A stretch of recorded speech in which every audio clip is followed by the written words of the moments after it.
Vodafone presents the pre-match.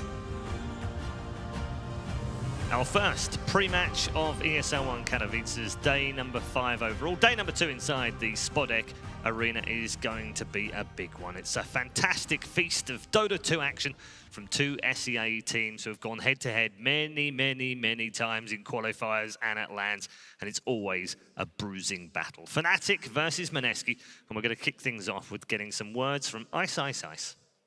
Indeed we are. Thanks, Paul. Ice, the panel has talked a lot, yeah, that's us. The panel has talked a lot about Fnatic and Mineski, the Southeast Asian showdown, the thriller. How do you feel facing a fellow Southeast Asian team? Against their friends. I mean, I like Nana. I mean, Nana is just there, and yeah.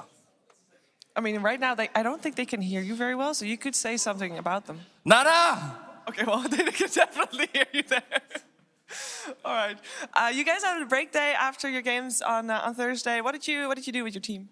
I mean, I wanted to play Dota chess, but I don't think I'm allowed to. We kind of ban all other games when we are playing an event, so I play like 12 pub games. Yeah, that's about it. And you told me earlier that it's mostly Dubu and Jabs sorting through all the drafts and crafting theories and strategies around that? Kinda. I mean, the rest of us are just lazy, actually. So Dubu and Jabs does everything. But it seemed to be working out, being lazy, at least. That's Paul, Paul is like our Filipino analyst and guy, yeah. And he's here too? No, he's not here. He's, like, something happened. Oh, that doesn't sound too good. I hope he's okay, but at least he's okay enough to go through all the drafts, for example, of the tournament going on in China right now, right? I hope so. It's getting late, I think. Wait, it's not. It's like 3 p.m., 4 p.m.? No, 5 p.m., At least he's doing work for you guys and he's helping you guys out.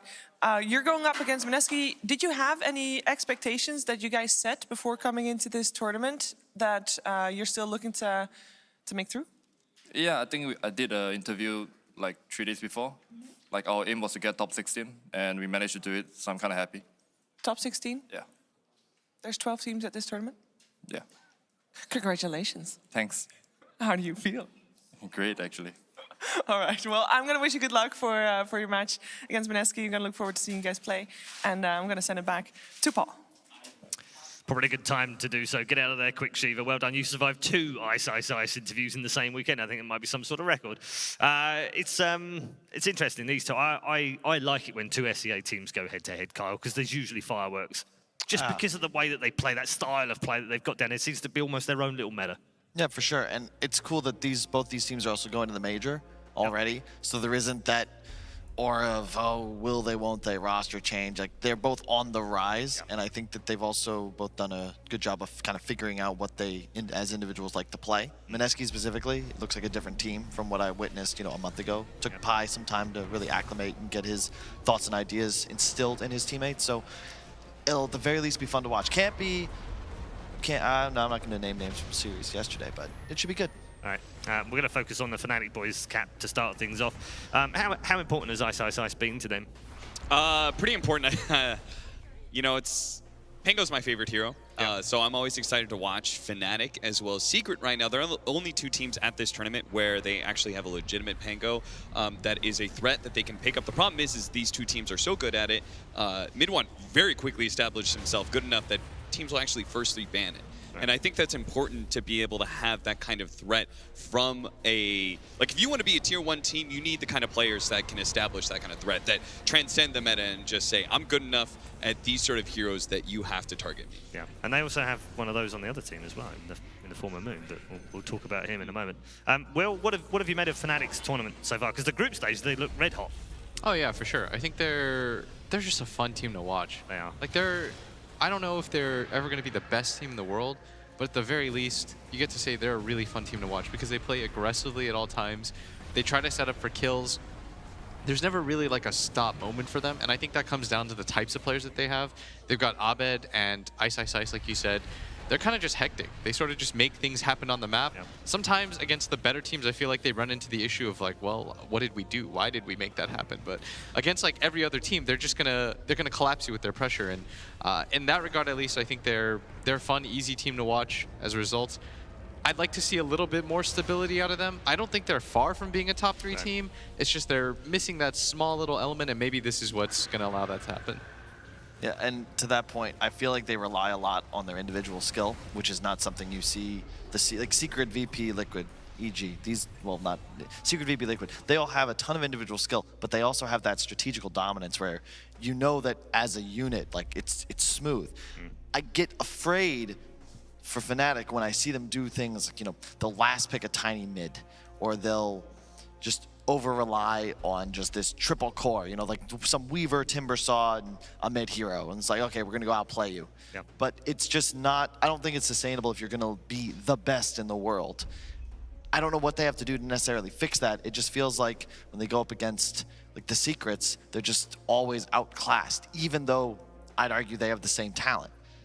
But why is that? There's a big difference, right, between the, like, real quickly to go back to the Pango, right? There's a difference between the philosophy of Secret, who teams will ban first 3, but we've also seen, I think it was like 2 series ago, it wasn't actually banned at all. And Secret didn't pick it up at all in this series, right? Whereas Fnatic, you leave it out there, got a first 1-2, right? They're saying, like, we're good enough that we can just pick it up, but they're not taking that extra bit of, like, saying we have so many other diverse strategies that we're only going to pick this really strong tool when it's a good game for it.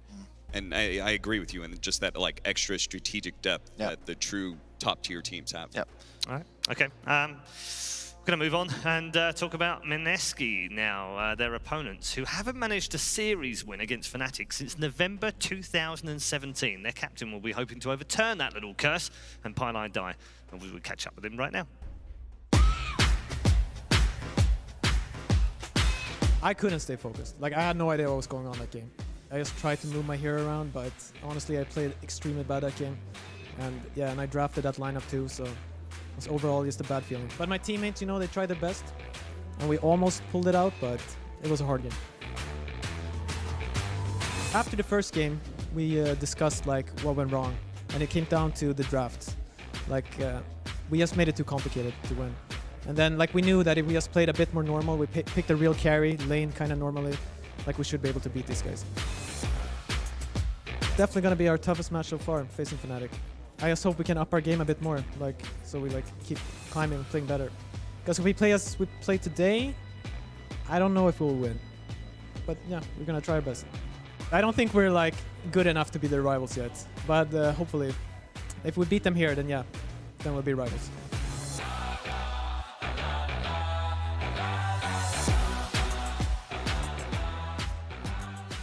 Mr. Pylai easing into the captaincy role, another protege of a former player playing alongside Puppy, of course. And we've seen plenty of the ex-players playing alongside him turn into very good captains, one in particular at Team Liquid, of course.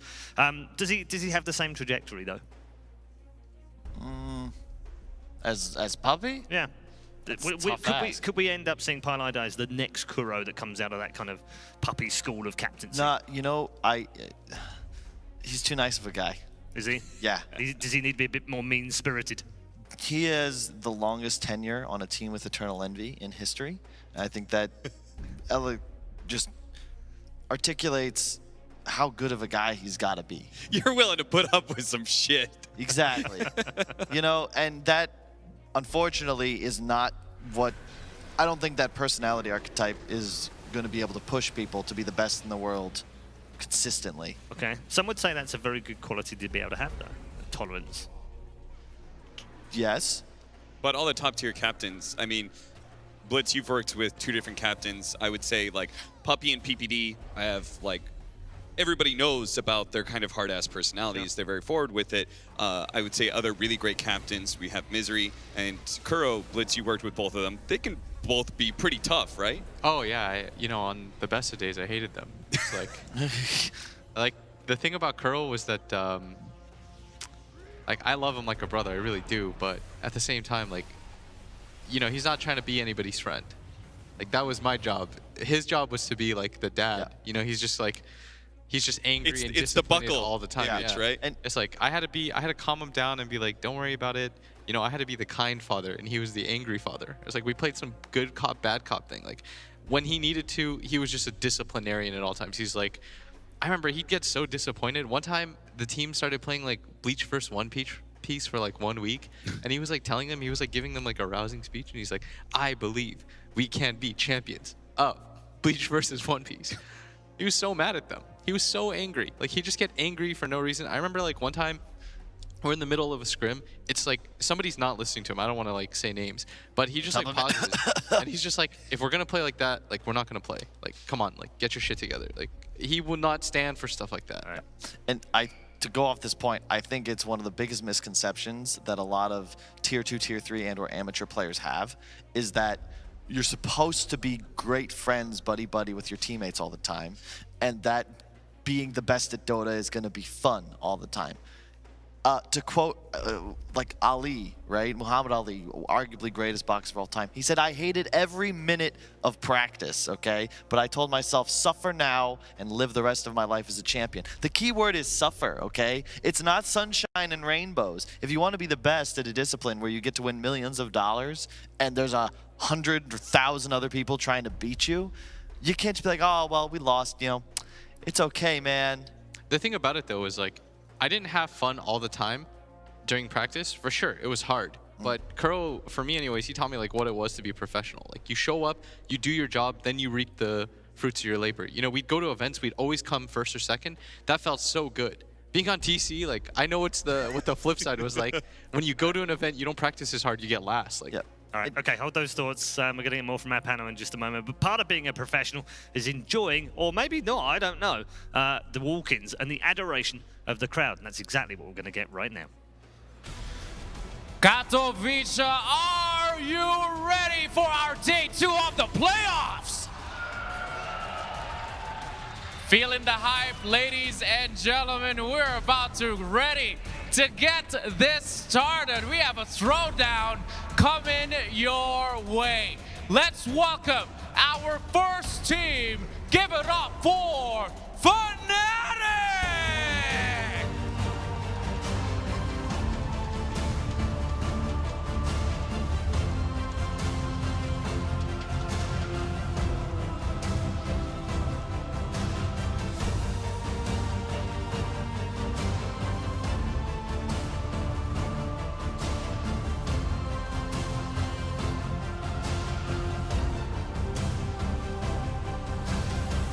There they are. Look at the aggression seeping from their eyes. Fire, that's right. Ladies and gentlemen, give it up for Fnatic.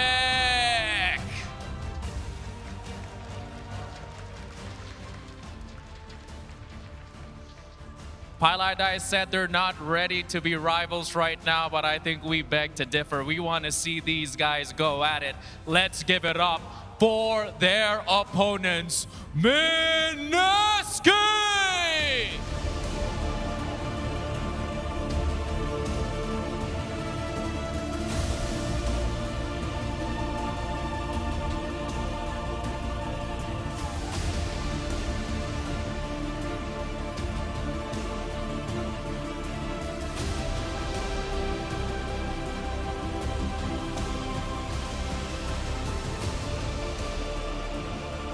We are ready. Give it up for Mineski.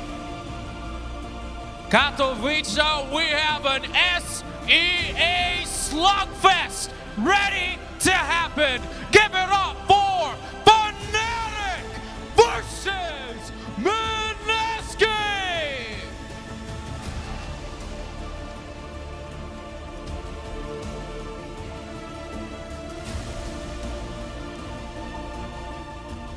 A slugfest indeed. That's what we're looking forward to. Fnatic versus Mineski, an all SEA battle. And we know how these usually go down. Their own little meta, their own little bit of needle, and plenty of former players on either side. As said earlier on though, Kat, a little bit of a hoodoo around this one for Mineski on land. Haven't beaten Fnatic since November 2017 in a full series.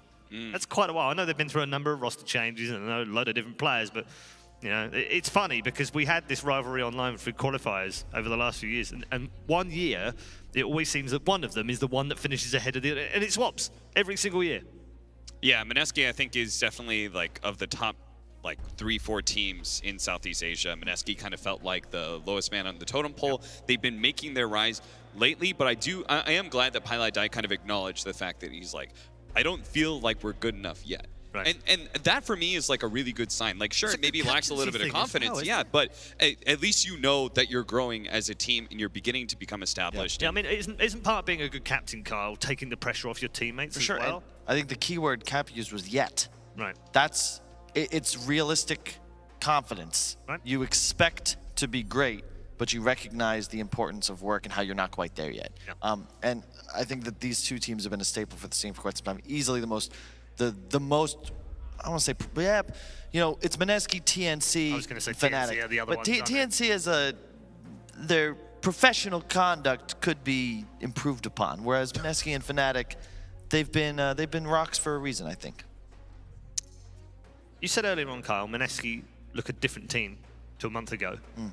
Will, I want to ask you, did they look a different team from the group stages? Oh yeah, for sure. The best example of that was I asked Febby yesterday. I was like, how are you not tilted after game one? Remember the like epic game one 80-minute game? I was like, you guys ended up losing that game. He's like, dude, we're used to losing. Like, we went 0-4 first day. Nothing tilts us now. And he was dead serious. He's just like, I don't care. Like, and then KP was there. He's like, KP, do you care? He's like, no, dude. And then in the third game, I was like, you guys lost all 3 of your lanes. Weren't you tilted? He's like, we play better when we lose all 3 lanes. He's like, when you win all 3 lanes, we never know what to do. It's confusing.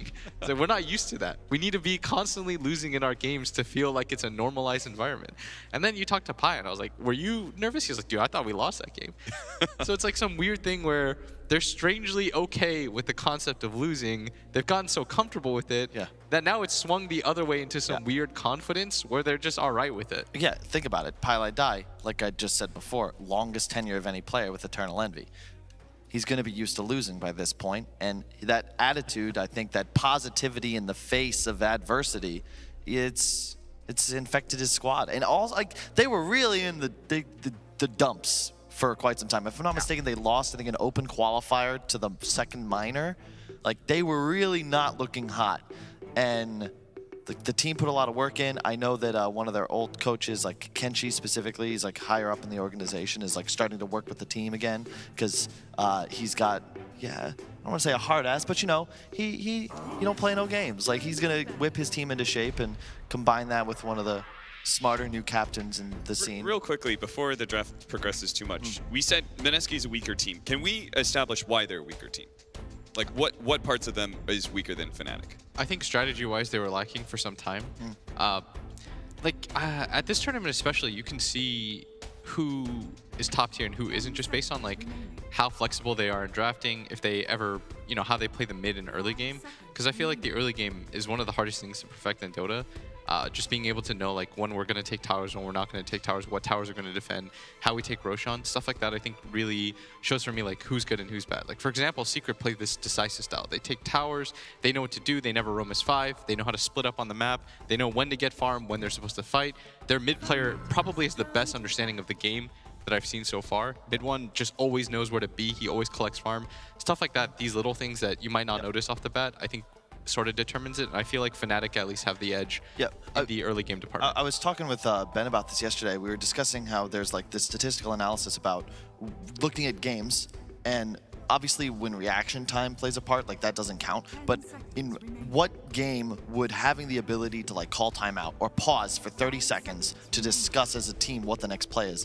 The argument is like Dota by far has the most difference as far as what you would do with only real time and what you could do with a timeout as far as improving the play of your team as the game continues. Because Dota requires this like on the fly, constant critical thinking and value based reasoning. Like, okay, how far do I push? Like, I'm risking my death like 20%, 30%, 40%. You're not thinking in those terms, but that's what's happening. And it's all game. Teams like Mineski, they're not quite fleshed out completely. A squad like Secret, they know how to win the game. Liquid, they know how to win the game like 7 different ways. ways, different things they can abuse, and they know that if GH is shoving this lane over here, Matumbaman can play X aggressive. Mineski, it's more rigid. They have like this 1 or 2 different ways of understanding. You lose the lanes, game becomes simple. Hey, we got to smoke, make some big fight, play around our wards. It's hard to win the complicated games consistently. Just picking up on one of those points as we head into the draft in full. Counter-Strike never used to have strategical pauses or timeouts.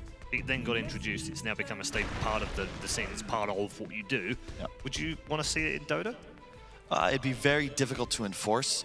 I don't think so. I think you could have 1 timeout each, a strategy timeout that you could do at any time after 5 minutes. I think the problem with it too is like you'd have to be like, okay, you can only use it during these times. You can't use it before a team fight. What if a team is about to smoke into another team? I think there's too many ways that can be abused, and you can't quite, like a ref can't be like pause. Right, but forget about the implementation, because I agree the implementation would be tricky. But if there were a way of finding, say that's all been solved, and actually you're not allowed to do it during team fight, you can only do it when there's been a minute of no action or whatever. Would it add or subtract from the beauty of the game? I think it'd subtract. Yeah, because I think too. the beauty of the game is that, like for me anyways, when I watch Dota, it's there's nothing that gets me as hyped and excited, and it's like a it's part of the skill, isn't it? Yeah, it's a dance. It's part of the exactly. It's live. It's happening in front of you. It's You part, can't. it's part of the brain power you are required to do the game. Timeouts would have taken complexity up a tier, okay? If I could have just had us all chill, like, and I actually had time to be like, all right, you do this, relax. We're gonna do this. We're gonna win. No problem, guys. We've got it scripted. The reason the game is hard is because you have to do it on the fly. Right. You've got to be last hitting while minding your position, Yes. looking around the map at potential opportunities. Are you safe? Blah, blah, blah. It's supposed to be hard. Yep. Yeah. I It agree. takes away from the strategy aspect of it because the game is unlike any other because you have to consistently think the same way throughout the course of a 60-minute game potentially.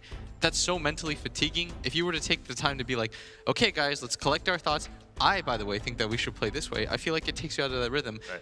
And the best games for me are the ones that are sloppy. I would agree with that, Will, but that happened in Counter-Strike as well. And some teams reacted well to timeout, some reacted badly. The difference is you have a break in between You do, yeah, rounds. there is a so you're nat- just there is a extending natural it. break. Dota, Yeah.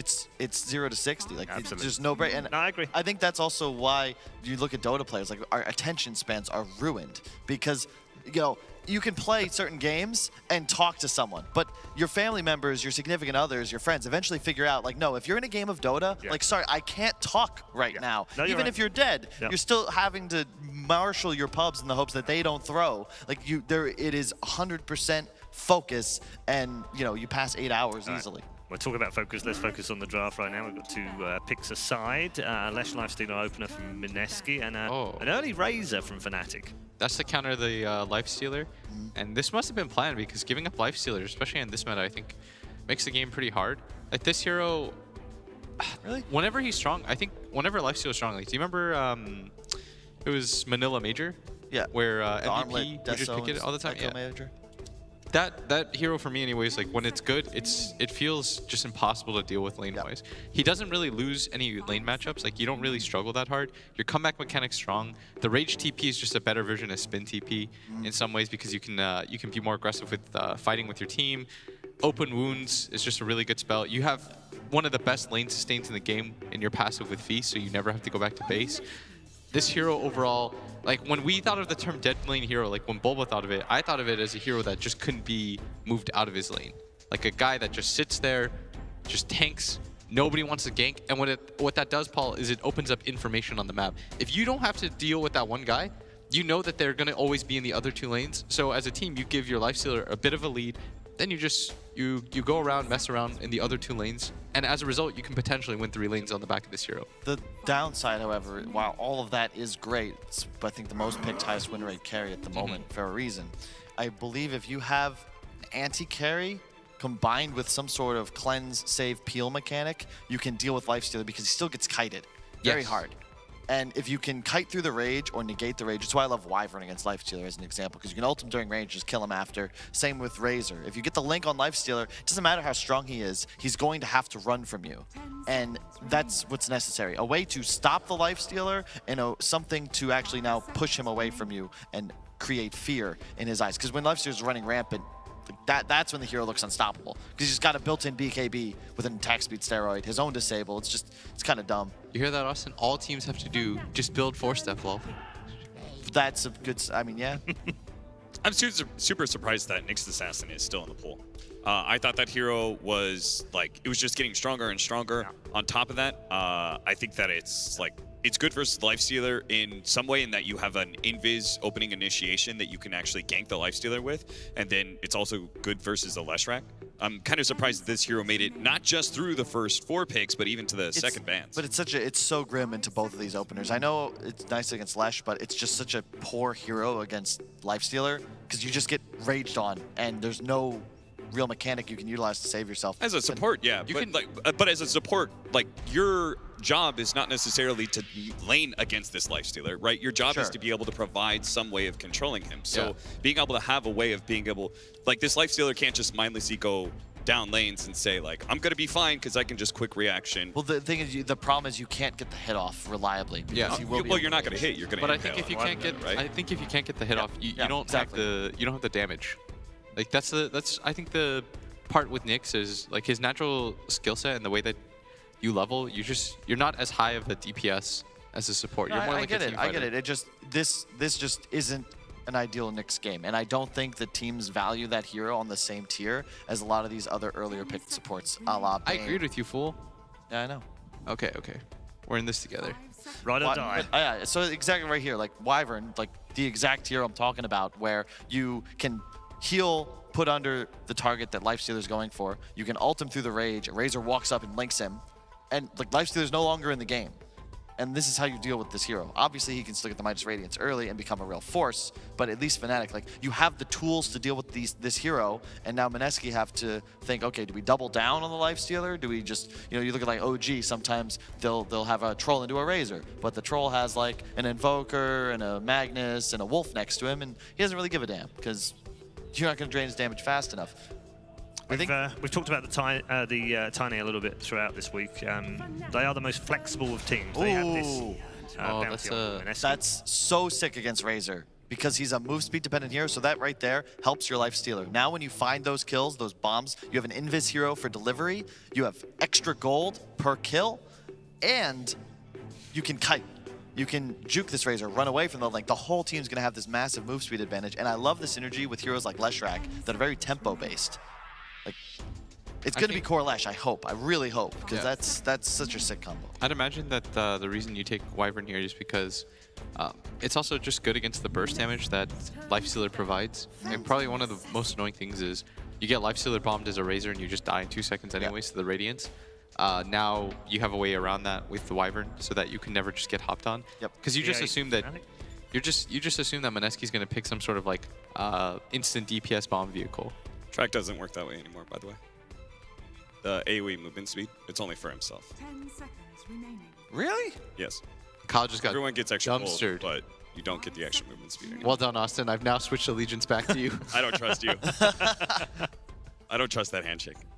Interesting. Well, that's going to have to be a core bounty. I mean, everything else, like, I still like everything that you said before that. I just wanted to point that out. Well, it's cool to have bounty against Wyvern as well, because to win fights, Mineski, right, you're going to need to get the Wyvern. You need some method of acquiring vision and getting on top of him first, because otherwise fights become near impossible. They need a jump hero pretty bad, though. Yeah. They need a jump hero real bad. I say, aww. Don't say Storm. That's adorable. I think I would take Storm. Of course you would take Storm. Nah, legit. I'm not even trying to troll. Like, I knew it. It's a good game for it. As long as Fnatic don't, like, even Razor Storm is, it's annoying, but like, the worst part about it is that you have like 285 boost speed or something on my boy. Storm is a traditional hard counter to Lifestealer though, because you build Orchid naturally, you build Hex naturally. He can't actually stun you. Wait, you want Storm for who? I want Storm for Mineski. You want for Mineski, yeah, right? that's what I thought. It could work for both teams. I guess, but if it was a good hero and not absolutely garbage team as a hero. Just watch them pick my boy. You notice Blitz doesn't play pubs anymore, folks. I do all the time. He does. Dude, I'm on the grind right now. 5-position Dazzle right here. He complains to me all the time. Yeah. My European friends, what would you like to play? Yeah, he's made a lot of friends in the Lebanon and Turkey, I'm hearing. Yeah. All right, so for Fnatic, they just banned out Kunkka. Do you go your support here? Do you? I think it's just gonna be support Tiny for DJ. Take your off laner for Ice. Maybe a Legion commander. Okay. Oh, that's Tiny. core Tiny. Or Yeah, because didn't you want the Razor into the Lifestealer lane? It's core Tiny. And then could be core Wyvern. didn't you want the Razor into... Okay. Give me that storm. Yes, ideally, but I'm concerned because if Mineski do this Bane-Lesh support duo, I don't know if you can really contest a Lifestealer tri-lane, even with a Razor in it. It could be very difficult to stay alive. So you wanted initiation, but you also want like a harder carry than Lifestealer, right? Because Lifestealer does not feel great here against a Razor, against a Wyvern, even a PA. Give me like a Tinker or something. Give me a Moon game-winning hero right now. Mirana. Tinker actually sounds kind of like a massive damage, a magical damage beast that scales. Probably would do with some good wave clear, and I want something with mobility. That's why I liked the Sounds Storm, like Storm the Tinker. It does sound like Storm Spirit to me.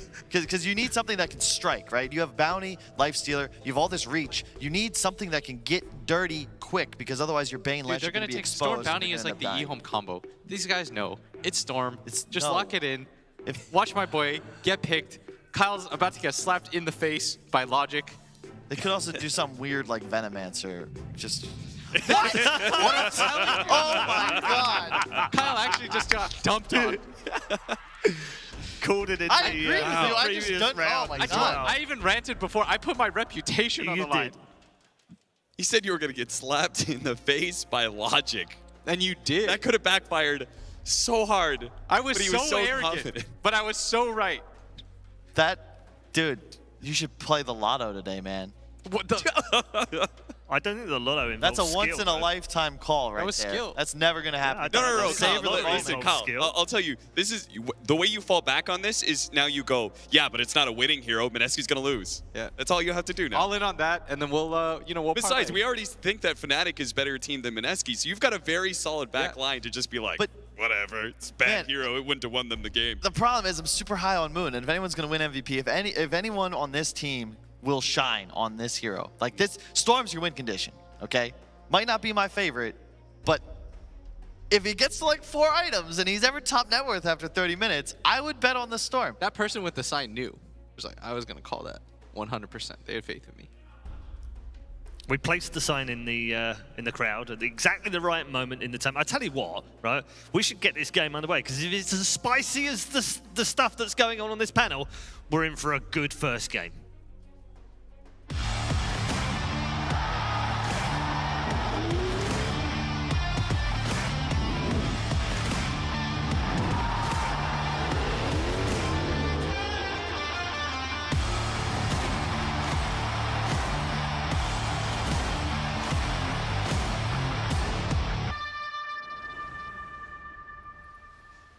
Ladies and gentlemen, let's get ourselves ready for a fantastic Southeast Asian showdown between two of the hottest teams from that region, Fnatic versus Mineski. A good game, Red, I'm sure we will have. We've already got some exciting picks. The Moon Storm Spirit coming in clutch, just like Blitz's prediction.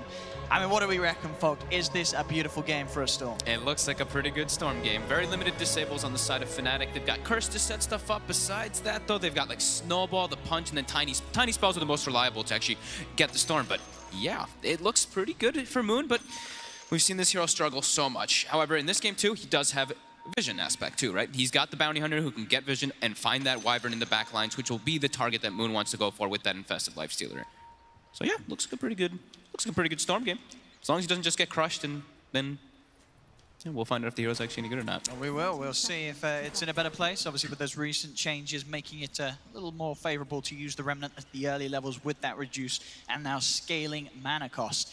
Over on the side of Fnatic, we've got some interesting stuff going on as well. Ice on the Razor. So sort of taking it into a bit of a different position than we have seen, of course, the majority of teams use this hero. And do you think this was the plan all along with Fnatic's draft, or is this them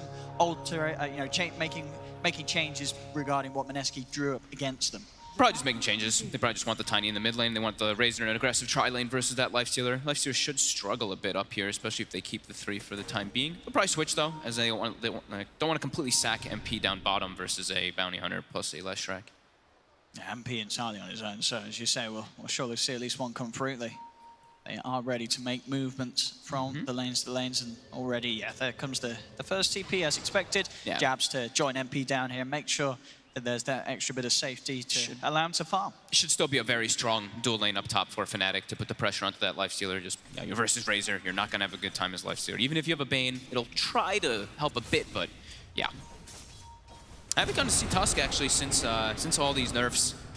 I don't think we got cast one, have we? I don't think so. I don't think so, not in the games that we've covered at least. No. But it's still a fundamental, fundamentally this hero has a lot of tools that are incredibly powerful. The ability to save with the snowball, the sort of the reach, the catch, the initiation he can provide for a team as well. Sure, the numbers have changed and tag team's not what it once was, but it's still a very powerful hero in the right hands. And being out of DJ's hands, you can absolutely expect to see DJ pull us some huge plays. He still becomes the same hero, right? It's the nerfs at the low levels that really made this hero fall off a bit here. No, of course, the strength changes and, people not being able to just have like 2,000 HP on these Tusks so early on. But yeah, once those levels build up, he'll definitely have that same toolkit. See DJ. This gives us a check mark. I was going to say it. Bang on with the analysis. Yeah, DJ trading some hits here with the tag team. But yeah, that really is the big part. Tag team no longer is sort of that guaranteed first blood as it was for a pretty much entirety of a patch. Febby. Bottom lane, Febby getting jumped upon. They're slowing him down with the Arctic Burn. MP staying on top of him as well. Does have a stun to play with. He'll pop the stick charges. MP won't look to chase any further. Knows that Febby has that level 1 stun. And there's every chance that Febby can simply look to stun upon himself if MP was to chase up to the high ground. KP's doing the build that we've been seeing more on these core bounty hunters is you get this, you don't even get your invis until maybe level 4 or so. Might even be able to skip it and just get more points in Shuriken. And just put the pressure on so you can farm. Mid lane, as we see, the Storm is doing excellent. Just spamming the Remnants actually at every single, for any creeps pretty much because of how much mana he does have. And Abed will find a DD rune, so that's going to make it a little bit tougher for Moon for the next few waves. That's going to slow down the next few hundred gold and obviously slow down that bottle timing, which is ever so crucial for Moon on the Storm, in particular in that mid lane. Every last hit for Abed here, more than likely. It's even going to put pressure on if Moon does step up too far. See if we can get an extra reach, and he's going to be able to grab a tree again as well in a couple of seconds. See with the Remnants if Moon can get somebody. He does manage to take a few still, despite Abed having the DD. It was good the way he played it, too. He just kept poking and poking and poking to make sure that Abed feels a little bit more risky to step up. And he even gets the range creep, too. So Moon, yeah, it's not going to be too fussed that Abed got essentially lucky with that DD rune up top, as Moon is still able to find good farm against it. 15 for 3, 14 for 3. Keeping it very even in the mid lane. Lifestealer's still getting a decent amount of farm up here. Pie's doing a great job of securing that. 10 and 4 to the 11 and 5 of the Razor. Now the positioning of the lane is a bit harder here for Mineski, so they're going to try to pull the lane back so that the Lifestealer can actually get some last hits, because when you're deeper down the lane versus a Razor, that's your big fear. You get the boots, get caught by some type of shard, and yeah, you're going to lose all your damage, and that's where the pressure comes out. Yeah, DJ doing a good job with that as well, making sure Pie couldn't get in position for the pull. So keeping him focused in on the lane. Once the levels are there, we may see them try and get aggressive, the two of them. Onto potentially Pie if he's at a place they only really can rely on the sleep to sort of hold back. Ooh, an early stat link's going to get broken, in fact, immediately, as Ice just shoot it a little too early, where Arjun was able to keep the distance. Now he's just able to turn good shards, though, from DJ. Block off Arjun and Pylai from being able to chase Ice, and he'll keep his Razor alive. That'd be very costly if he goes down up in this top lane. Their entire plan is to be slowing down the Lifestealer's farm. As we see, he does have to be careful. I mean, at the moment, Razor with the 331 movement speed, 377 on the Lifestealer. You've got to make sure that you get a little bit closer before you try for the static link, or you're already having DJ setting up with the shards. Yeah. Moon checks bottom rune, not there. Abed will get himself another one inside that bottle. See them hunting around for jabs. Jabs around the pulley. Don't quite get the stun though, so jabs will be fine. He's being very annoying with this side pull. He's actually just pulling this hard camp into even just taking one range creep as Pie. And this time around, though, top lane Fnatic, they get away with it. Ice and DJ able to close down onto Pylai. There's sort of the sleep on the Razor, not enough to hold them back as they still have a great amount of damage to throw out from range. Bottom lane, Febby with the Diabolic Edict, trapping jabs up in the trees. He'll strike back and get a kill on the board for Mineski as well. As the timing comes up for the bounty runes, Pie with the sleep holds back one. Will be able to grab the bounty rune, but Ice is going to get a good static link. Snowball across upon him. DJ's out of mana, but he's got the tag team. Doesn't need mana for the ice shards as they'll slowly beat him down. Fnatic get a second kill on that top lane. Ooh, and the thing is that he gets the bounty rune, but he used his TP because he had just died before. So now it's just going to be a lifestealer left alone up top for a few moments. And Chajit will be pressured by this Razor. Looking towards the two mid laners, the farm continues to move on at a similar pace. 35 for 3 on Moon, 30 for 8 on Arbed. As we can see, Moon, he's also turned to start to just utilize the neutral camps. Wants to be a little bit more wary in the mid lane, at least make sure he's got the 6, which he now has. So he has got that escape mechanism if any sort of wraparound ganks came in from Fnatic. Yep. And yeah, it's good for Moon. He managed to get the 6 before sort of any sort of DJ Tusk rotation came in. There wasn't really that early focus or pressure from Fnatic on the Storm Spirit, so he's got past one of the trickier parts of the game for a Storm. Yeah, definitely. And now he's making rotations. He's straight down bottom with the zipping onto MP. He's underneath the tower, and with the burst, he's got enough damage. Cold Embrace won't save him. A great rotation there from Moon. As soon as he hits 6, a very early one as well. Not one that you'll normally see Storms do, but he gets straight into that safe lane. He gets the kill. He's trying to clear this camp, and he's under vision. Abed's ready there, Invis. But this Invis could be pretty big for Abed. They don't expect it at all as he comes in with a combo onto Moon. As it looked to be a smart play from it. It was a risky play. You had to sort of factor for the fact that Abed had left that middle lane. You were getting very low going for the camp. And of course, Abed, as luck would have it, he had that invis rune for the very easy setup, an easy kill for him to find onto Moon. It's a very risky play because you can expect that them to have a lane ward, right? In most of these times, in most of these games, a lane ward is there by that 6-minute mark. So, yeah. And Jabs was the one preparing that camp as well, so they were very keen on making sure that like we're stacking this hard camp, so let's make sure that we secure it. And Abed got, I think, majority of them. I think the Storm got one of the big creeps with the Remnant as he did die. And they give Pi the mid lane, since the Storm's going to be rotating Moon, rotating and jungling for the time being. See him come back towards the mid, same time as Pi. Getting harassed a little bit. They do get the sleep onto Arbed. He's pretty tanky, 1500 HP, so too much really for Moon to try and beat through at the moment as a Storm. DJ's even just sitting next to him just in case for that snowball. KP just continue to trade and take the money from MP as much as he can. Still level 5 on these 2 cores. Top 2 net worth on that bounty though. Even though he's got less hits than the PA, he's got 600 more net worth because of that death and just the constant pokes from that Janata. Because yeah, collapse here onto the bottom lane. Pilot Die actually wrapping around aggressively, showing himself. He jabs an MP, start to play a little deeper behind the tower. Fortification was used as well by Mineski to keep the pressure on down here. They do see that Abed's slightly low on mana right now, but the rune's going to be spawning. It will be top, so DJ will just claim that one. Abed does have a mango and TP available if he wants to assist if they try to dive bottom, but now the rotation looks like it's going to be heading toward the mid lane instead. They want to try to punish this Tiny. He's playing aggressive, Abed. We'll see if the wraparound gets there in time. He's already backing up. And looks like it's going to be hard for them to grab him. He's doing the edict on the tower, that tier 1. He's right behind in the trees. Yep, just trying to cut it. That's what we were talking about with this new edict. It's a play that we've seen in the past and people talk about in like pubs and stuff. So nice, but very easy to pull off for him, as there's obviously going to be no reaction at all. Something that's always going to be noticed is back towards bottom. AP trying to lead forward. They get the sleep out onto the Wyvern. See if the two of them have the damage to kill him off. They'll get the good hit on him, bring him down to half health. There's also a wraparound from Feb. He tries for the stun, but Jabs will not walk into it. So Jabs will be safe.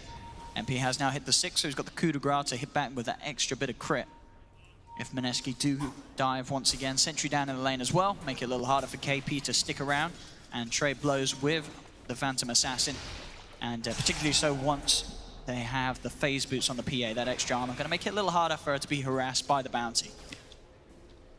Ajit's still doing great up top, to be honest. The Lifestealer, level 6, only 200 net worth behind Ice, who has 2 kills. Pretty damn solid.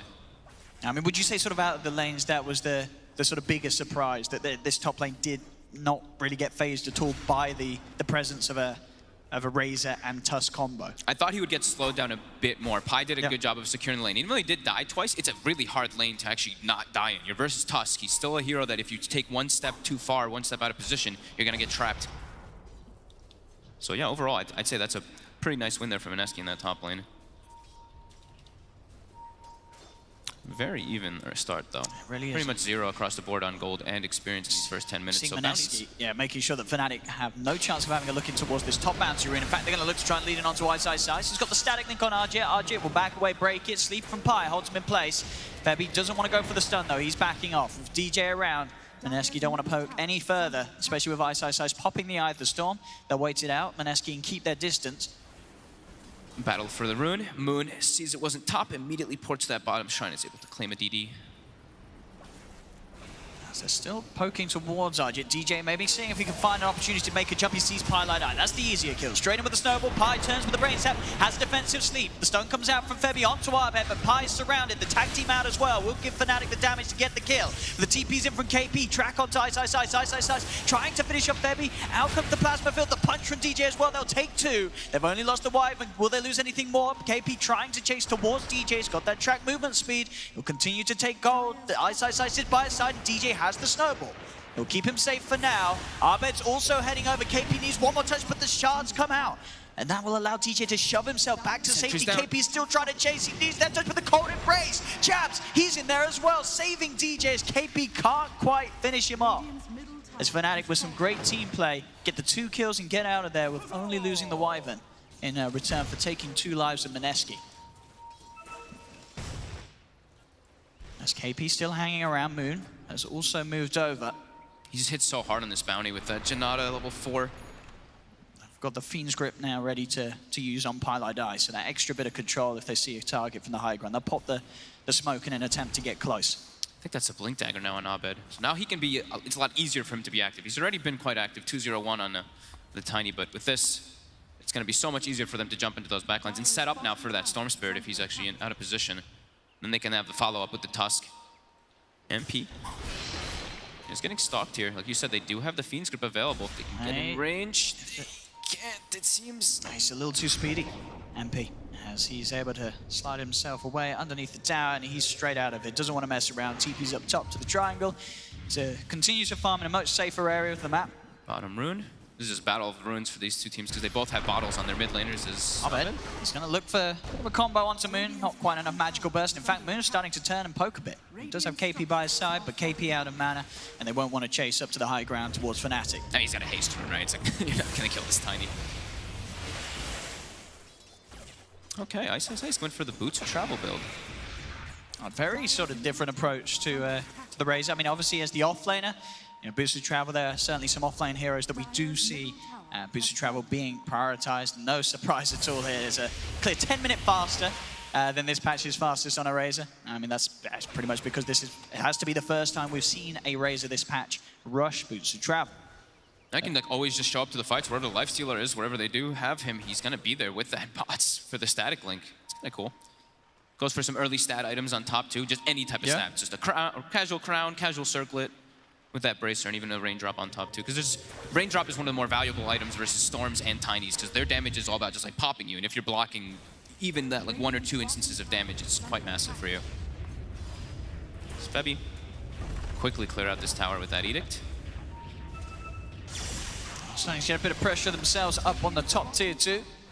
So Ice was able to box up the creep wave, starting to hit the tower. Trying to take over Mineski's jungle as well, and it will force Argit out of this area as Fnatic pretty much have the entirety of their team up top. At the same time, Mineski, they're also moving in onto the tier 2 tower bottom. TP comes back already for on DJ towards the tier 3. We'll see if they're able to set up any sort of defense. Pi will walk in to break the smoke. He will at least see Abed on the Tiny. Oh, Abed actually, as soon as he's enfeebled, he just blinks straight up to the high ground. Knows Pi's there, Jab's getting the vision. Pi will be able to get the sleep off. The rest of Mineski coming over to help him out. Back towards the shrine. Ice and DJ, they've caught Febby. They have the shrine here, but it's not enough to keep Ice alive as they'll lose the Razor. DJ also critted down by KP. With the Janata, they'll turn towards Moon. Moon, Winter's Curse by Jabs. Abed bottling up. Now he's going to throw the tree out as well. It's enough to finish off Moon. The timing there perfect from Jabs with the Splinter Blast to follow that Winter's Curse, getting the kill. That's now a Pi. Oh, it's not done yet. Abed tried to blink forward, but an instant Fiend's Grip comes out. The Chainstone's there from Febby. Do they have the damage to kill Abed? They do. They'll get Abed. It will cost them Moon's life, but quick reactions there from Pi. They had the vision on the high ground, I believe, with the sort of the precast of the Fiend's Grip. Had Abed as soon as he blinked in. Those type of situations are great, right? They've got a bounty hunter. 7 for 6, 15-minute runes are coming up. We'll see Mineski. KP's already set up for the one down here. That was Mineski making an aggressive move with their Lifestealer farming the whole time. So Midas was finished, he got a Midas off, and yeah, like we were saying, KP with that track, they got some track kills. It's definitely a good trade there for Mineski. top. He managed to find a grab here onto Ice. They've got more than enough magical damage there from Moon. The two of them and the sort of combos that we can expect to see down the line, the Storm being the potential for that Lifestealer bomb. The vessel to drag Arjit around the map and get him involved in the action. And as you say, with the rate of farm that he's getting, he's going to get the Midas Radiance, that early combo finished very quickly this game. Yeah, and even though he's versus a Razor, you're going to have that Radiance damage that's always going to be annoying, and you have a vehicle. You actually have 2 vehicles to be able to bring you inside of those team fights to prevent that like link from building up. You can just get that fight started and blow up the Razor hopefully before it. They're going to drive the combo. Abed's there with the lead in. It's going to buy time for the boost to travel. Ice to join the fight. Has the static link down. The shard's blocking off Arjit as well. As Arjit, he'll pop the stick charges. He's cutting his way through the trees. He needs backup. That there's no backup inbound. He'll try to continue to run. Toss forward on the creep. We'll give them vision. Abed has the blink backup in with the avalanche. They'll get themselves the kill. Same time, tracks onto MP. Sets up for Moon to zip in, but he had to use the entirety of his mana pool, so cannot chase any further. But again, they're making moves.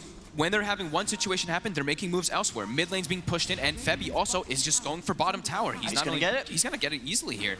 The Edict pretty much brings it all down. He almost has a full mech on Lesh. DJ, they look towards Moon. We saw Moon already trying to commit for the PA, using all his mana. He's stuck around in the lane, so now he's got no mana to get away with. As Fnatic's in, they'll kill off Moon, and Jab's already hunting for more. KP will turn, go for the track. Febby tries to go in with the stun, but there's the numbers here on Fnatic as they'll surround Febby, the cold embrace, keeping Jabs alive for now. Febby will still be able to burst him down with the Pulse Nova. The magical damage will finish him off despite the cold embrace. As both teams really kicking off now. 10 for 8, 3K lead for Mineski. The Lifestealer certainly going to become an issue. We'll see MP still looking toward the Battle Fury, has the Demon Edge. 1k gold on top of it. They need a bit more time, really, Fnatic, compared to what Mineski has. As Mineski are just playing with a lot of aggression. We see them time and time again moving over to Fnatic's half of the map. Fnatic are being able to punch back.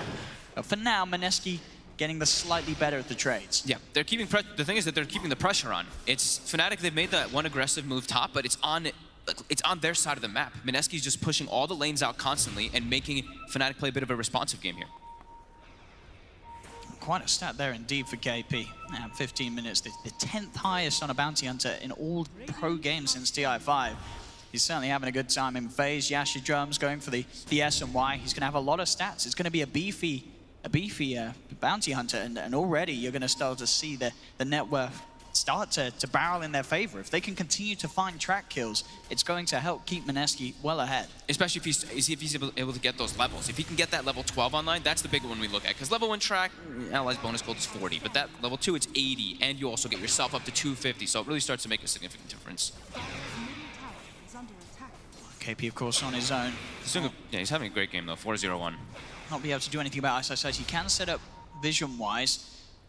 What's the big sort of backup you look towards is Moon bringing in the Lifestealer. But Ice has backup behind him. Some TPs coming to the shrine as KP leaves that top area, looks to rejoin the rest of the team. Febby he's just constantly been down. He's already becoming a core. Look at his net worth. He is getting close to that Razor and the PA. Just parked himself down here. Yeah, look at the build as well. So the mech into the BKB, a bit of a different approach on the Lesh. And no surprise, again, one of the fastest that we've seen this patch on the mech timing. It's not the standard build from Febby, but he's getting it at a very good speed. I mean, he's got so much mana anyway, right, as this hero. He's now got 18 armor as well on top, so he's always going to have that. It gives his team a lot more team fight in comparison. You look at the side of Fnatic. Who's going to build this mech? Absolutely not. I mean, yeah, as you say, nobody who can. You've got 4 cores at the moment on Mineski down to how far Febby is. And look at how they're distributing their farm. You see Leshrac constantly pushing in bottom wave. Moon's even playing kind of near him and farming the enemy jungle, and they're all just farming. You see Fnatic, they're frantically moving around the map to try to make plays to respond to Mineski at the moment. Yeah, they should have a good shot at taking down Febby here as they are bringing in 4 heroes. Febby will pop the mech.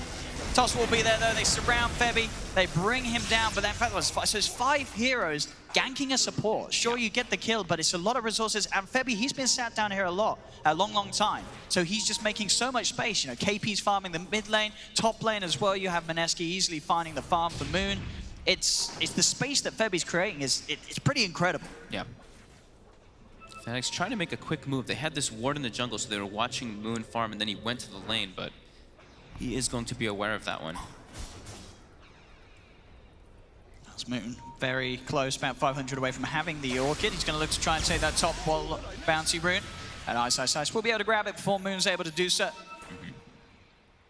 Jabs' positioning is massive in this game. You can see he's actually just going for like HP items as well, not going for some type of like Force Staff or Glimmer, because he's versus that Bounty Hunter. So he's assuming, I'm probably going to be seen in a lot of these fights anyway, so I have to do whatever I can to survive my best. Because in the fights, we were talking about how the Lifestealer has that, he has that method to just jump in. But if Jabs is there, he can get the curse, and they have the curse into the Link follow-up. And that's where the fight can become very problematic, if they are able to actually get that combo. Middle again, KP. He has a DD in his bottle, too. He is underneath a sentry ward, so love to be a little careful if DJ and MP come across. Moon's going to reveal himself, and straight away they jump, but Moon's able to get the zip off before the avalanche is there. Quick reactions from Moon will mean that he avoids a four-man gank attempt upon him, keeping himself safe. See extra initiation potential now going to be there from DJ. He's got the completed bling. And, much easier way to catch. The save as well. Yeah. They are going to have that potential to get in and save whoever gets dove upon. Moon again. Quick reactions, dodging the avalanche every single time as this storm. He's got a full Orchid now too with the Kaya, level 15. This is a very scary time for Fnatic. How's Ajit doing? Very close to, I think, yeah, as soon as they've got Radiance, I think just go for Infest plays. They're super strong on the side of Mineski right now. They do find KP, Fnatic. As he heads up to the high ground, sentry placement's been on point for Fnatic. Across their half of the map, it makes it very hard for KP to get over. 5 heroes again. They just keep bringing every single possible thing to respond and look to where Mineski, and then Febby. I mean, he's just chilling down bottom. He's pushing the wave right up to the tower. He's nearly got enough money for that Mithril Hammer. The BKB is going to come at a very quick time for this support Leshrac. Febby continuing to have a very juicy game in terms of gold. Yeah, they're doing a good job of dictating the flow and just, like we were saying, forcing reactions from Fnatic. But it's not like it's not like some like huge lead or anything. It's incredibly close. 2K experience is actually pretty much just bouncing around 0 as well. Yeah, a lot of it's going to be sort of down to how much you can believe in the PA. I mean, we've seen sort of PA just as the game goes on in close games. You get a good crit or two, suddenly people are getting one shot. Sure, the Battle Fury timing from MP, it wasn't amazing. It was, I believe, sort of 2 minutes slower than the average in this patch. But he's got it. He's working towards that Manta style. And oh, it came up there. So it was, yeah, 2 minutes 46 slower than the average this patch. But he has got it. The game isn't in a sort of terrible state for Fnatic, so it will pay off. Yeah. But we'll see how much, as you say, Mineski can step it up now with that Radiance complete on Arjit. It's go time. Which one does he want to infest? Does he want to go inside of KP or does he want to go inside of You want to Moon? go with the Storm. I mean, probably inside of Moon, yeah. So go for the smoke. See what sort of approach they are able to take. As smoke on smoke. This would be a pretty good place to move in. There's only 2 at the moment at Fnatic up top, but they are standing close to the tower. KP leads in. The blur. MP does have the blur, but they will now see him. Wards are dropped down. TJ goes for the dust. In fact, he's going to jump forward onto Pylai Dai. Arjit looks towards them on the side as he's on top of Ice Ice Ice. That's going to be Ice Ice Ice dead. The snowball from DJ comes in across onto Moon, but Moon, he's still got mana to play with. Zips to the side, looks to pull in Arbet. Arbet tries with the toss. It's not enough damage to kill Moon. The Winter's Curse is down though. That will keep Arbet safe. They're falling low. Splinter Blast comes out as well. They get an avalanche out. Arbet, he's falling though. He tried to stow the punches with the Echo Saber. It's not much. Moon survives, and he'll now turn towards Jabs as Mineski clean up another fight. The dream fight for them, right? It was Fnatic just not having every single hero there at the same time, and they get the jump. He tossed up the Razor, actually didn't get the perfect one, and MP just gets full duration gripped on the side from Pylai Dai and Febby and just gets killed. A beautiful executed fight by Mineski, and we'll see. It was the item items. They just got everything. They got the Radiance, everything sort of came together. It was sort of split up at the start for Fnatic. You see DJ and MP throwing daggers in attempt onto Pylai Dai, but it's on the side here where the real trouble's happening. Ice Ice Ice just getting immediately eliminated from the fight, and then Fnatic just falling too low to continue to play. And in fact, back already, Mineski, they're looking to go again. They turn towards Ice Ice Ice. He's got the Shrine here, but Moon's got the control, pulling him in, and Arjit with this Radiance just burns through the Razor. As 8K lead suddenly begins to blossom here for Mineski. They're getting further and further ahead. The game is speeding up. Instead of even going for the BKB on Febby, he's like, screw it. I can just go for the Greaves, give my team even more team fight. I don't really need to worry about all this, like the magic damage at this point. It's an 1860 HP Leshrac with 22 armor. Yeah. He is a core. Yeah, at this point, as you say, a tiny combo is not going to get anywhere near close to killing him. It is seeming incredibly problematic right now for Fnatic. They need to have their numbers all there if they do want to try to take those fights. And that last one, like I was saying, Jabs was bottom. He TP'd to the fight pretty late. They got caught off guard trying to set up versus Mineski. You have those bounty runes coming up. We'll have 3 looks gets going the way of Mineski. I mean, what do you sort of think of this decision as well from the PA this game? Going for the Manta style, is that you don't want to BKB what doesn't do enough for you? I mean, you're against a Storm. Is there still not temptation for MP? Why the Manta? I mean, he definitely still wants it, but there's a lot of things to dispel this game. The track, the Orchid, it's very annoying. Even the open wounds, there are quite a lot of them, but he absolutely He's going to still need a BKB as well, right? Yeah. Mid lane, KP. Probably just wanted to be a little bit greedier, but now he's very, very squishy and very susceptible to what Mineski has. He's 1400 HP on this PA. Yeah, if they get on top of him and able to sort of drag him in with the Vortex, there's going to be more than enough time for them to kill him. At this point, KP, did you get tracks out, jabs? Throws out a sentry in reaction to that track being there. They've just got to somehow keep the game going. They've got to make time and space for the PA to get that Manta and then an item on top of it. And also for sort of Ice to get himself back in, as he's fallen off. This isn't a flashy Ice game at all for him on his Razor. No, definitely not. I bet he tries to get the touchback. We're going to see the attempt here from Fnatic to start something onto Febby. Febby is tanky though. He has the Greaves ready to pop. Dagger will be thrown in to pop the Greaves. Toss comes out, but they're still hesitant on sort of committing. They know that there's heroes behind. They can't, oh my God. They can't kill the support Lesh. He's a core. He's become a core. He's become a core. I mean, he really has. Febby, it's just impossible for them to deal with. He took all the space, right? He just put all that pressure on bottom, and it's been Mineski just dictating the flow still, constantly. Fnatic try to make an aggressive move, but yeah, just too tanky now at this point on this Slash. 10k gold, 7.5k experience, and they're keeping the aggression on. Look at Moon. He has his full Lincolns being delivered out now too, level 20 picked up. See Mineski leading in, sentries continue to be laid down on the ground. Ice goes forward. Try and commit themselves onto KP, toss forward as well, but KP's got the movement speed to get out of there. Tough the track, he's been able to run away. 546 movement speed when he is next to that track target without even clicking the phase boot. So with phase, absolutely hasted up. Maybe a bit of a sort of a miscall there as well, as they sort of committed with the Avalanche and the Yule Scepter at the same time. So a bit of an overcommitment there from Ice with the item usage. Yeah, they don't have the greatest, like, straight up, like we were mentioning, it's a good Storm game. They don't have the greatest type of lockdowns or even, like, their team fight. Their team fight is very reliant on jabs getting some huge curse and then having some follow-up Avalanche. It's not like they have this, like, mag PA combo where you can just, like, RP them or anything like that. It's much harder to execute. And the PA has been slowed down heavily, has the Manta finished up after that Battle Fury. Also hits level 18 now, too, but Mineski are just so farmed on all their heroes now. Except for Pi, but he doesn't need to. KP is going to walk up to the high ground. Sentries are down. They'll try and turn up the combo, but Mineski, they're ready to fight. They'll dive in straight away with the zip. KP is going to be kept alive. DJ pops the snowball in an attempt to bite some time as they'll look towards KP. KP still surviving. KP, he's able to walk out. They've lost DJ. They've lost Jabs as well. The buyback's coming out from both the supports in an attempt to help Ice, but Ice is already dead. As Mineski again killing off 3. KP does at least finally die and does have to buy back himself, but it's another team fight that Mineski are just easily coming out on top of. Febby getting a double stun there, actually perfectly right after the snowball comes out. They got the Orchid on jabs, so this vision aspect we were talking about, they're going to be able to see this Wyvern a lot of the times in the fights, and easy pickings for Mineski is now they're going to go for this tier 2. And it's starting in a way where normally you would expect it to work out for Fnatic. I mean, KP just sort of walking up to the high ground as a bounty, but they can't kill him quick enough. It's too scary. They know that every time Moon's going to be there ready to react, likely to have Argent inside him as well.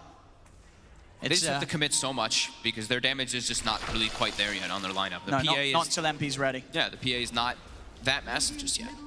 Level 19, getting close, has the BKB now queued up, but yeah.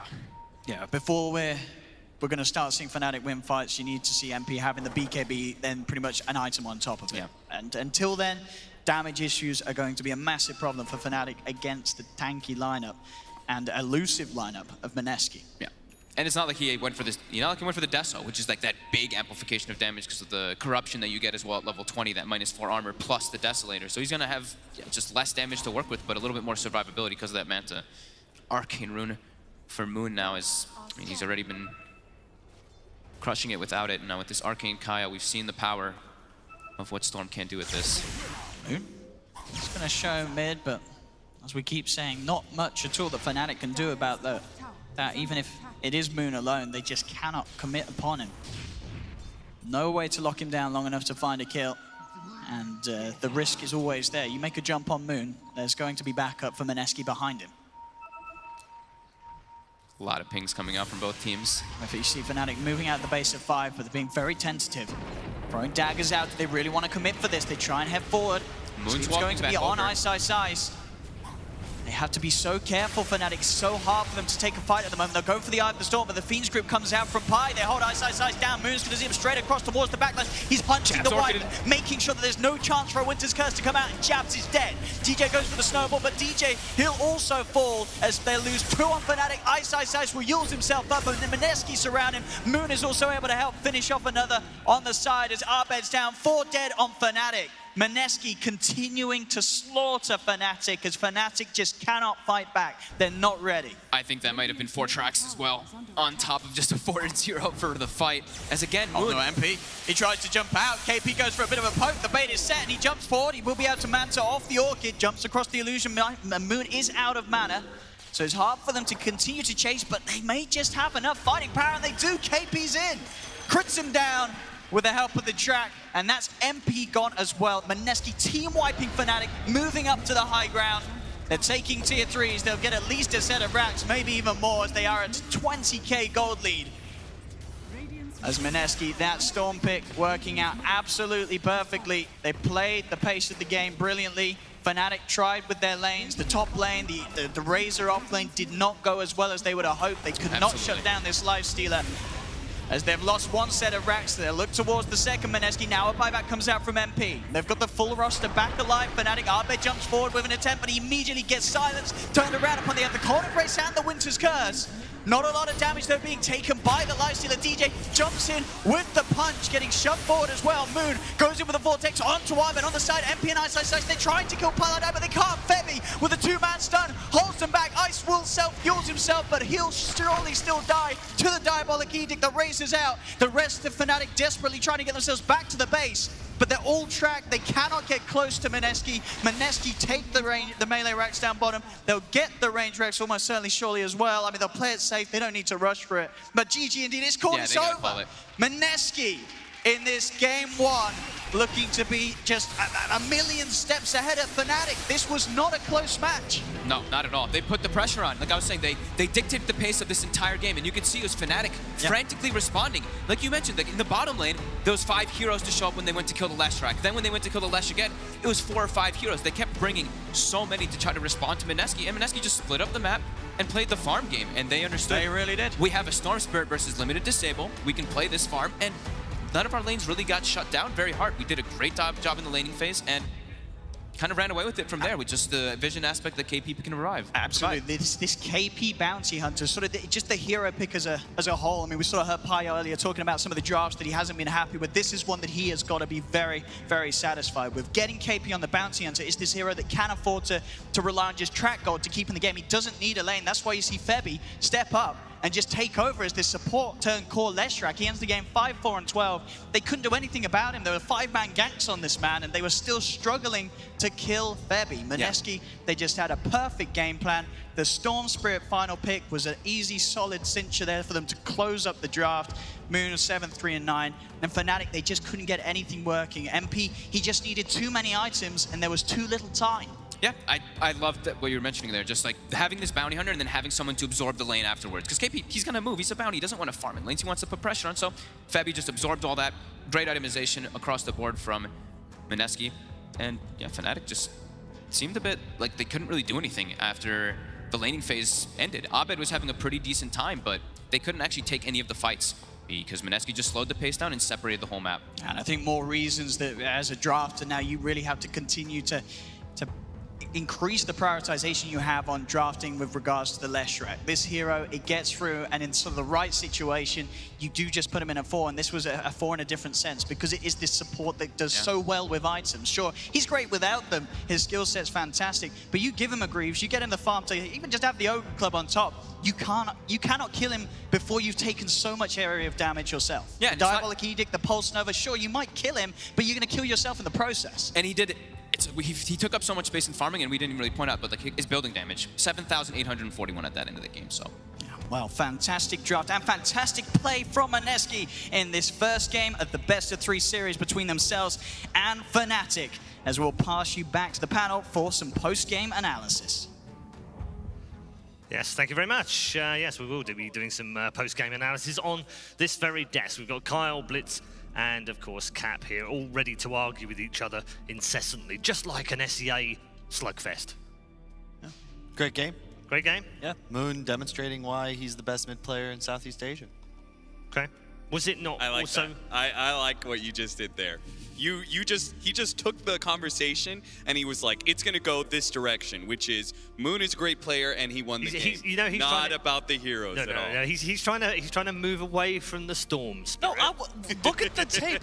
Storm was a good pick for both sides. I just didn't think a hero was good enough to win games. It's still a win condition when you're the top net worth after 20 minutes, which I said, we'll get that smug. Chill, baby. I'm just saying I appreciate the thing you. is, right, both of you win here. You don't realize it, but you both win. Will looks like a god for calling out a Storm call, right? And he did it in the second phase, not even in the third phase. You look like a god because you've been on the Moon MVP train. There we go. You both win. There we go. Look at that. You're brothers in wins. Cap. Yes, sir. This wasn't about one hero or one player, actually, because they grouped up really well every time they wanted to do something in this game. I thought it was pretty interesting. They have this core bounty hunter, which I have been kind of skeptical of, but also like kind of optimistic, just because with the track changes and like how you're only the one getting the movement speed, and then they also increase the fact that you're like, you can actually do a lot of damage with this Janata strike, that you're getting the extra damage you get out of that. I wasn't sure if it could actually work as an offlaner consistently, but KP certainly showed the strength of it here. But part of it is also the lineup, right? They have this great like ball lineup that is going to be able to guarantee kills. When you have a Storm Spirit jump on somebody with a life stealer inside, that person gets, like, whoever is getting jumped on is dead, and it's a guaranteed track kill for you. And to go off of that, high reach combined with Febby itemizing like team support into BKB, everything just flowed. Fog said, you have this 3 bounty hunter, opens up space for your 4 Lesh to actually clear waves like he wants to. Febby was huge, and there's no real way for this draft of Fnatic to contest. They just don't have the damage output, and they can't, like, Mineski when they strike, 4 heroes on top of you, dealing full damage. What's the counterplay? Yeah, it was happening every time. Will, you've been very quiet, despite the fact that you've got plenty of room to gloat. Nah, I'm a good winner. So, you know, I'm just silently, whenever the camera goes off of me, I just look at Kyle and I smile, and I know it gets him angrier. Was it? I mean, obviously it was a good Storm game because it proved to be a good Storm game. But did he have any trials in that game? I mean, he went for he just kept trying to make plays, which I love about Moon. You saw the one at bottom where he died, where he was trying to clear the stack out. That's probably a little bit greedy. But overall, he played this game really well. He didn't only rely on the Lifestealer bomb, which I absolutely hate when people do. They're just like, I always have to make that move. What he allowed was Ajit would start the fight, and then he would zip in after. And the problem with team fighting against Storm is if you don't have these hard disables that you can save for him, it becomes so rough. Because you saw how every single fight starts. Abed throws out his stun, Jabs is already cold embrace somebody. So now by the time Moon comes in, it's free.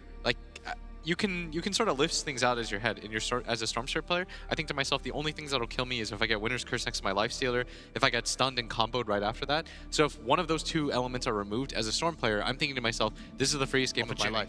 It's not the fact that having no stuns is what makes a free Storm game. It's how easy it is to play around their stuns. Yeah, exactly. Okay. All right, thanks. That's the view from our panel members, of course. But let's get a look through the eyes of Purge as to what he saw in Game 1. Hey, the big moment that really blew the game up for Mineski was this team fight at about 23 minutes. Now, a precursor to what was happening before this, very consistently Febby was split pushing out the off lane, and by doing that, it forces reactions from the enemy team. Fnatic, this is Jabs, I believe, the Winter Wyvern is forced to rotate and defend that. In the meantime, he's also pushing the mid lane. So what that means is that the map is spread out, and it makes it harder for Fnatic to know when the fights are going to start. And as a result, Mineski is able to smoke and go for this team fight that happened on the top lane where they ganked up the Razor. Now, Razor's quite survivable. He's got good movement speed. speed, but they already have an Orchid on the Storm Spirit, so all they need to do is initiate on him and ideally kill. And importantly, they put an Observer Ward and a Sentry Ward in the area, so they know that KP is unlikely to be spotted by a Sentry themselves, and they have vision of Razor. Now, what happened at the same time that they went on the Razor was DJ used his Blink Dagger to jump in and hit Pylai in the backline. He thought Pylai was a threat, and he actually wasn't, so he lost both of his Blink Dagger on DJ, as well as the ability to blink in and snowball and save the Razor. That was a huge mistake, but it happened at virtually the same time, so not entirely DJ's fault. And as a result, they're able to force down and burst down the Razor. At the start of the fight, here's DJ snowballing in to try to save him. That doesn't work either. Another fault there. And as a result, they're able to get 3 track kills, 4 kills total in this team fight. And on the right side of the fight, PA's been trying to fight this whole time, but Pylai is able to disable her for like 10 seconds. Then Febby comes in running from the mid lane to guarantee that kill as well. So 4 total kills, 3 total track kills, and they got like 3,000 to 4,000 gold out of this fight because of it. Yes, thank you very much. Yeah, one of those big reasons as to why that was a top 10 performance by KP on that bounty as well. Very, very fast in terms of the gold in that game as well. Overall, disappointing for Fnatic, Kyle. They're going to have to bounce back. They've looked great through this tournament, other than that one in the upper bracket. So what made them look pretty average in this game? I'm glad you asked, because I think you look at the draft and the last pick, Tusk, is a great example. It's just a very simple draft concept and not what you would ever see, I think, a team like Secret pick. You have a tiny mid, an Ice Razor off lane, then you have MP, traditionally like your stable core player on the PA that's now your really only win condition. It's just it's basic. It's a basic draft, and it's not playing to the strengths of the team nor the very large hero pools of their 3 core players. Okay, well, we'll see if they can fix it after the break, because that's where we're heading right now. If you just joined us, you're tuned in to ESL 1 Katowice. It's the penultimate day here as we head into the lower bracket and later on the upper bracket final. Right now, though, it's all Mineski ahead against Fnatic. We'll see whether they can make the comeback after the break. Fnatic, Ahmed jumps forward with an intent, but he immediately gets silenced, turned around upon the end, the Cold Embrace and the Winter's Curse. Not a lot of damage though being taken by the Lifestealer. DJ jumps in with the punch, getting shoved forward as well. Moon goes in with a vortex onto Armin on the side. MP and Ice they're trying to kill Pylai, but they can't. Febby with a 2-man stun holds him back. Ice will self-fuels himself, but he'll surely still die to the Diabolic Edict. The race is out. The rest of Fnatic desperately trying to get themselves back.